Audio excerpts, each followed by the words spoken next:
To jest podcast Świat. Zaprasza Wojciech Cegielski, korespondent zagraniczny Polskiego Radia.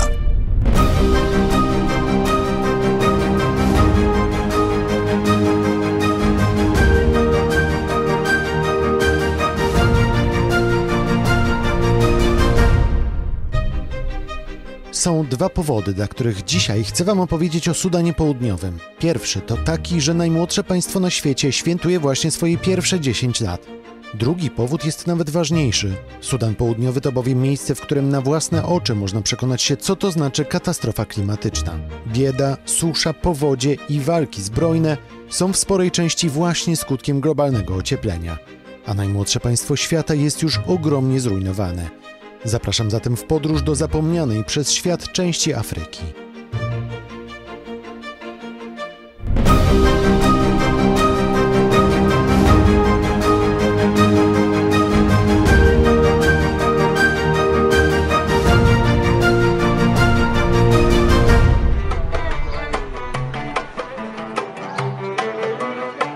Sudan Południowy istnieje zaledwie dekadę, a ma już niemal 1 milion osób, które musiały uciekać z domów.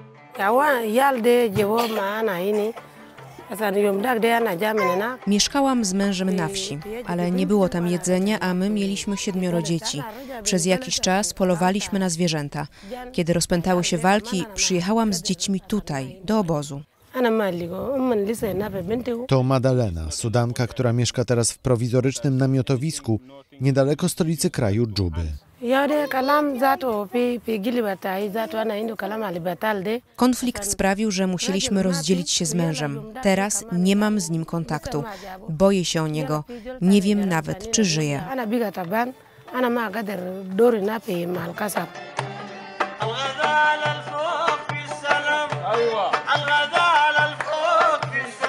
A Bóg mieszka w tym samym obozie.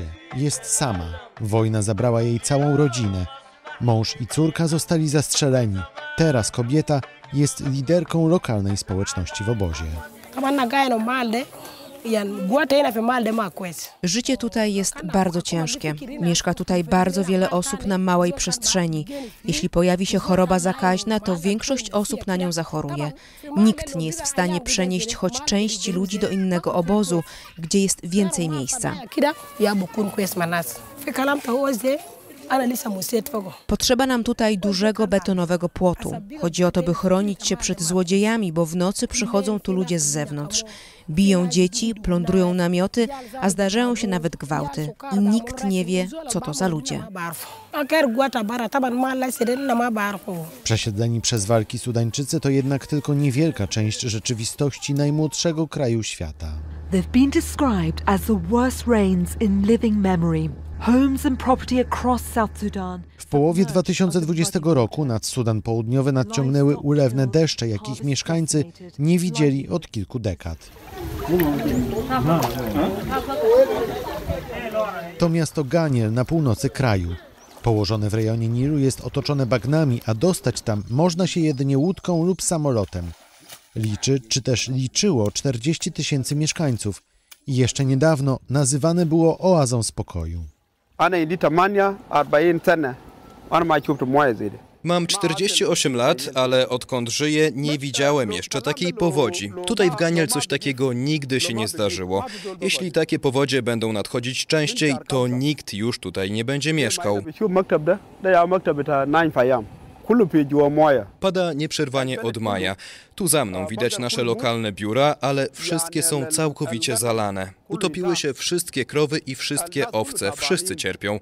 Każdy przeniósł się w domach na wyższe piętro. Nie mamy nawet jak stąd uciec. To James, jeden z lokalnych liderów z całkowicie zalanego miasteczka. Większość jego mieszkańców straciła i tak niewielki dorobek całego życia. W czerwcu zaczęliśmy siać, a w lipcu widzieliśmy, że wszystko kiełkuje, ale przyszły deszcze i zniszczyły wszystko. Straciliśmy narzędzia, pościel, nawet nasze kartki żywnościowe zostały zmyte przez wodę. Krowy czy kozy, wszystko zginęło. Znaleźliśmy w końcu schronienie, ale nie mamy nic. Kiedy chcemy coś ugotować, pożyczamy garnki od sąsiadów, gotujemy i oddajemy im. Mówi Mary, kobieta, która już przed gigantycznymi powodziami musiała uciekać z innego regionu Sudanu Południowego. Sytuacja na miejscu była na tyle trudna, że pomóc nie były w stanie nawet duże międzynarodowe organizacje, takie jak Międzynarodowy Komitet Czerwonego Krzyża. Z początku chcieliśmy pomóc tylko mieszkańcom Ganiel, bo to miasto leży na brzegu rzeki. Ale kiedy we wrześniu powodzie były jeszcze większe i objęły cały powiat, musieliśmy rozszerzyć nasze działania do wszystkich 10 regionów.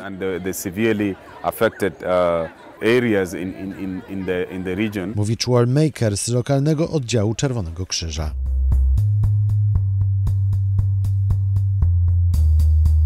Powódź zabiła zwierzęta, zniszczyła uprawy i zabrała ludziom pracę. Tym samym przyniosła głód.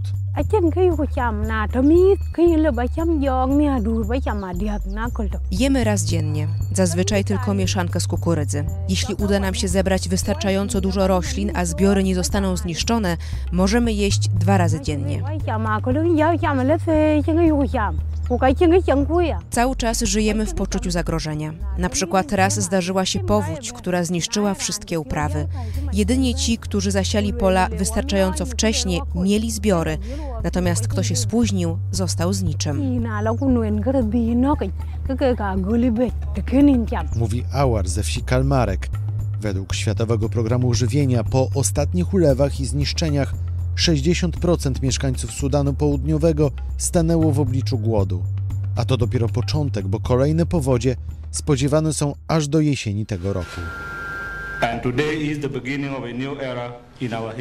Sudan Południowy jest najmłodszym krajem świata. Dekadę temu zdominowane przez chrześcijan południe ówczesnego Sudanu oderwało się od muzułmańskiej północy. Od tego czasu nie ma jednak miesiąca, aby w kraju nie toczyły się walki etniczne czy walki o dostęp do surowców lub jedzenia. Mieszkańcy przeżywają też klimatyczny roller coaster. Mają na przemian susze i powodzie. Patrząc z perspektywy, jak się wschodnia Afryka rozwija, to niewątpliwie południowy Sudan jest teraz w najgorszej sytuacji. Ten kraj wszystko jest na początku. Mówi ksiądz Waldemar Jonatowski, polski misjonarz i salezjanin, który pracuje w stolicy Sudanu Południowego i współpracuje z Polską Akcją Humanitarną. W efekcie wszechobecna bieda, konflikty i katastrofy naturalne spowodowały, że za granicę uciekło 2,5 miliona osób, a ostatnie powodzie wygnały z domów niemal 1 milion ludzi. Najmłodsze państwo świata żyje teraz głównie dzięki międzynarodowej pomocy, w tym tej z Polski. Zespoły są na miejscu i pomagają ludziom przetrwać ten najtrudniejszy czas. Od kilku lat w Sudanie Południowym działa Polska Akcja Humanitarna. Organizacja zajmuje się tam swoim flagowym programem, czyli wodą. Zarówno buduje studnie z czystą wodą, stacje sanitarne, jak i pomaga w poprawie warunków higienicznych. Studnia jest wybawieniem. Nie musimy chodzić daleko, aby czerpać wodę. Nie musimy pić wody, która nie jest bezpieczna, jest zanieczyszczona i wywołuje choroby. Ta studnia naprawdę nas uratowała. Mówi Mary, mieszkanka jednej z wiosek, gdzie Pach wybudowała studnię. W Sudanie Południowym mniej niż połowa ludności ma dostęp do bezpiecznej wody. Dodaje rzecznik Pach Rafał Grzelewski. Dlatego apelujemy o wsparcie naszych działań pomocowych na specjalnej stronie internetowej Suche Fakty, pisane razem, pach.org.pl są wszystkie informacje, jak można nas wesprzeć. Mimo milionów dolarów, które płyną z całego świata, sytuacja Sudańczyków z południa nie zmienia się. Żyją w ciągłym strachu, bo powodzie, bo mnożą się choroby. Gdy nasza studnia była zepsuta, czerpaliśmy wodę z innej studni, tam wyżej, a gdy i ta się zepsuła, musieliśmy chodzić nad rzekę i z niej czerpać wodę. To nie było bezpieczne, bo było w niej wiele bakterii. Tyfus był u nas powszechny. Ja sama byłam chora, miałam biegunkę i gorączkę. Mówi Mary z wioski ze studnią Polskiej Akcji Humanitarnej. Głód, choroby i bieda powodują jeszcze jedno – przemoc. Spalili tutaj wszystko. Zabrali nawet kurczaki i kozy. Wszystko. Tak John z wioski w centralnej części kraju opisuje w rozmowie z Międzynarodowym Komitetem Czerwonego Krzyża moment, gdy na jego wioskę napadła uzbrojona grupa mężczyzn. We leave this place of ours, then we run to the bush. We go and hide ourselves to the bush. There. Uciekliśmy do buszu. Tam się ukryliśmy. Było ciężko. Jedliśmy liście i owoce, które znaleźliśmy. Ludzie dostawali malarii, a kobietami w ciąży nie miał się kto zająć. Rodziły tam, gdzie były. Dzieci umierały po porodzie, bo były chore. Wszędzie był tyfus. Antenatal care in the bush there. They just delivered anyhow, and then typhoid is also there. Rada Praw Człowieka ONZ szacuje, że poziom przemocy w Sudanie Południowym jest obecnie najwyższy od 8 lat. W kraju panuje bezprawie, a na porządku dziennym są ataki na wioski, nawet przez kilkunastotysięczne grupy uzbrojonych napastników. Nigdzie nie można wyjechać, wszędzie security. Mówi ksiądz Waldemar Jonatowski. Wszędzie tutaj, nawet jak idziemy na parafię, to jeden checkpost, drugi checkpost, za każdym razem patrzy się na nas troszkę dziwnie.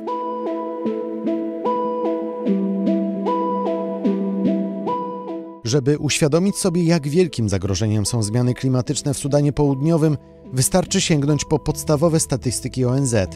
W całym regionie Rogu Afryki od 2015 roku sezony deszczowe nie produkują już wystarczającej ilości wody, a potężne susze w 2017 i 2019 roku niszczyły hektary upraw i zagroziły 6,5 milionom dzieci. Szacunki ONZ mówią, że w 2040 roku co czwarte dziecko w regionie będzie żyło w ekstremalnie trudnych warunkach. Dzisiejsi młodzi ludzie z trudem wierzą w dobrą przyszłość. Well, young people are suffering with a lot of things. But most things that are suffering now too, I can say, is two things. Młodzi ludzie cierpią z wielu powodów, ale główne problemy są dwa. Po pierwsze brak bezpieczeństwa, po drugie służba zdrowia. Jeśli porozmawiasz z moimi kolegami, to usłyszysz, że ludzie są wystraszeni, że się boją. Nie mogę iść na spacer do buszu, bo się boję, więc nie mogę robić tego, na co mam ochotę, bo boję się o życie. Mówi Felix, nastoletni uczeń, który równocześnie bardzo chce zostać farmaceutą, bo jak mówi, chce uwolnić Sudan od malarii. Jego koleżanka, 17-letnia Margaret, także uważa, że przyszłość kraju jest w rękach młodych. Chce wyjechać na studia do USA, ale potem wrócić do ojczyzny. Chcę zostać lekarzem. Gdy już skończę studia w Ameryce, chcę wrócić do Sudanu Południowego, by wykorzystać wiedzę, którą zdobędę. Wszystko bowiem zaczyna się w domu. Jeśli ja wrócę, zmotywuję kolejnych i może pójdziemy jakoś do przodu.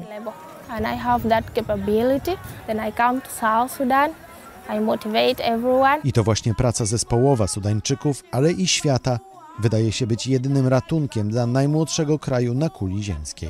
My, jako dając podstawy techniczne tej młodzieży, mamy szansę coś zbudować jakąś przyszłość. Nie? I dzięki temu, że jesteśmy zaangażowani troszkę w stworzenie pewnych struktur technicznych w całym kraju, dzięki temu ten kraj ma szansę może nie jeszcze doścignąć w następnych 10 latach Kenię, ale ma szansę być pewnym partnerem. Ale na razie przez następne 10 lat myślę, że jeszcze ciągle będzie potrzebował pomocy.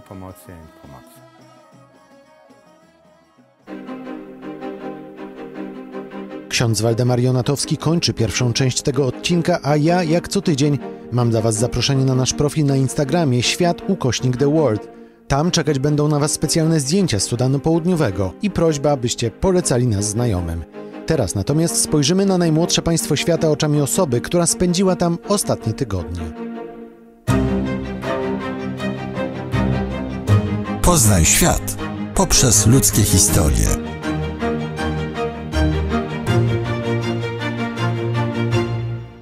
Gościem podcastu Świat jest dzisiaj Natalia Ojewska, polska dziennikarka, z którą rozmawiam w Warszawie, ale która właśnie po 3 miesiącach pobytu wróciła z Sudanu Południowego. Cześć. Witaj. Ty w swoim życiu miałaś okazję podróżować po Afryce wielokrotnie. W Sudanie Południowym byłaś po raz pierwszy. Jak wylądowałaś, to co rzuciło ci się w oczy? Co było inne niż gdzie indziej w Afryce? Wydaje mi się, że Dżuba, w której wylądowałam, ma dość podobną dynamikę do pozostałych głównych miast, w których przebywałam, czy jest to Nairobi, czy Kampala, czy Kigali. Czyli dość duży ruch uliczny, ryneczki uliczne, gwar, harmider, więc na pierwszy rzut oka naprawdę nie odczuwa się jakiejś znaczącej różnicy. Zwykłe afrykańskie miasto, gdzie jest dużo hałasu, dużo dźwięku, dużo zamieszanie, tak? Dokładnie tak. Są kozy, są krowy, są wszystkie znane mi już z innych miejsc w Afryce Wschodniej dźwięki, także dynamika jest bardzo podobna. A jeśli chodzi o tych Sudańczyków, których spotkałaś na swojej drodze, było coś takiego, o czym oni najchętniej ci opowiadali? Powtarzał się jakiś taki wątek przewodni w tych rozmowach? Wydaje mi się, że tak, że motywem przewodnim jest kwestia pokoju, ponieważ od czasów niepodległości Sudan Południowy jest ciągle w stanie konfliktu i wydaje mi się, że wśród lokalnej ludności jest taka ogromna potrzeba stabilizacji, aby obserwować ten kraj, jak tworzona jest infrastruktura, jak powstają szkoły, gdzie jest regularny dostęp do sprawnie funkcjonującej służby zdrowia. Każdy czeka już na to, aby kraj mógł pójść do przodu, aby broń mogła zostać spokojnie skonfiskowana i aby po prostu rozpocząć to życie, o którym oni marzyli przed niepodległością.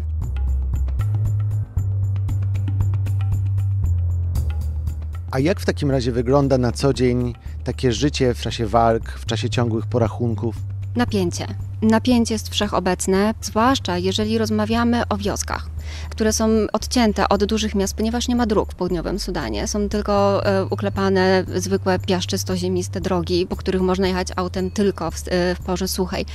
Więc jest lęk, że być może dzisiaj w nocy, i również rozmawiałam z takimi osobami, po prostu znienacka przychodzi atak i wówczas to, co się dzieje, to jest masowa ucieczka z wioski. Więc to jest taka codzienność. Plus oczywiście w sytuacji, gdy rzeczywiście ktoś zostanie ranny w takim ataku, czy jest to kradzież krów, czy mówimy tutaj o ataku na jakiś konwój, na samochody gdzieś na drogach, no to jak następnie wygląda transport na przykład do najbliższego szpitala. Te krowy, o których wspomniałaś, są ważne, prawda? To jest bardzo cenny łup. Krowy są wszechobecne w Sudanie Południowym. Wydaje mi się, że można by je określić jako taką walutę. Krowami opłaca się posag za pannę młodą. A więc każdy młody mężczyzna, któremu marzy się małżonka, musi takie krowy posiadać, jego najbliższa rodzina także. W momencie, gdy ich nie ma, to te krowy się po prostu kradnie. Gdy krowy zostaną ukradzone, ci, którzy je stracili wcześniej czy później, dokonują rewanżu. Więc jest to takie dość zamknięty cykl przemocy, który trwa w tym kraju od dekad i pogłębia istniejący kryzys humanitarny i biedę.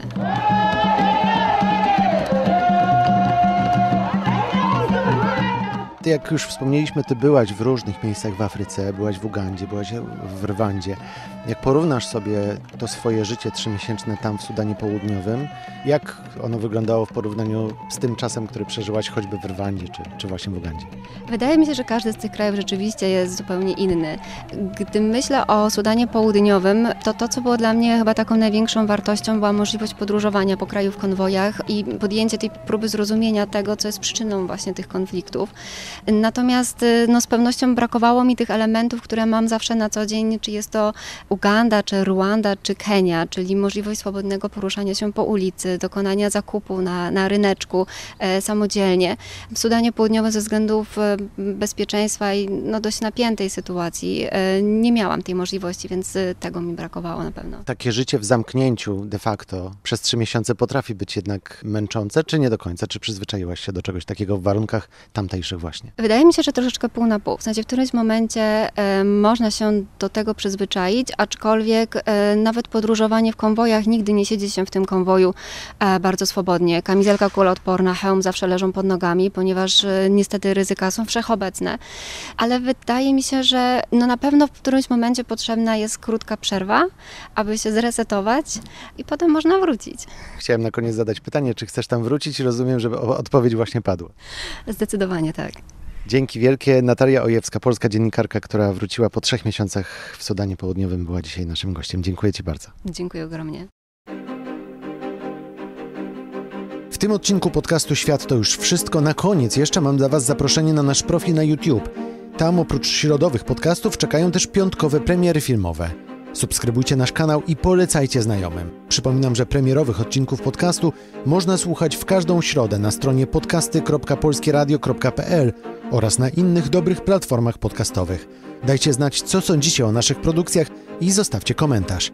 Ja nazywam się Wojciech Cegielski i jestem korespondentem Polskiego Radia. Będę na was czekać w kolejną środę. To był podcast Świat. Do usłyszenia w kolejnym odcinku.